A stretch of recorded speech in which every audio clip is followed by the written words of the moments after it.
ወጣቶች ይላሉ። ማን?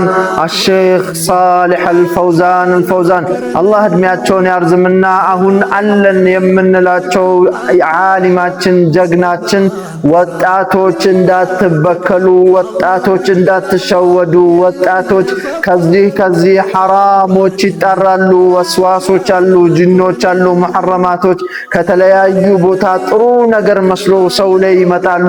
የኛን ወጣቶች ለማዳከም ከዲኑ እንዲርቅ ከዲኑ እንዲወጣ ለማድረግ ዒልምን እንዳይቀራ ዒልምን እንዳይማር ቁርአንና ሐዲስን አጥብቆ እንዳይዝ ይህ ለወጣቶች ኺሳራ ነው። ከእንዲህ አይነት ቦታ ራሳችሁን ጠብቁ። እናትና አባት ወጣት ልጆቻችሁን በደንብ አድርጋችሁ ዲን ላይ ኮትኩቷቸው ይላሉ።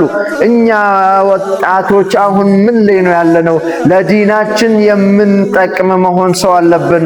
ዛሬ ቁርአንን ካልቀረን ቁርአን መቅራት፣ ዛሬ ሐዲስን ካልቀረን ዛሬ ሐዲስን መቅራት። የወጣትነት እድሜ ፓወር ያለበት የወጣትነት እድሜ ሁሉንም ማድረግ የምንችልበት እድሜ ስለሆነ ቁርአንና ሐዲስን አጥብቀው መያዝ አለባቸው። ወጣቶች የዲን ምሰሶ ናቸው አሉ ሼኽ ሳሊሕ አልፈውዛን። ምን ትላላችሁ? የሼኽ ሳሊሕ አልፈውዛንን ምክር ትቀበላላችሁ ወይስ አትቀበሉም? ሁላችሁም ሼር እያደረጋችሁ ለሁሉም ሙስሊሙ ኡማ እንዲደርስ አድርጉልን እላችኋለሁ። አላህ በሰመነው የምንጠቀምበት ሰው አላህ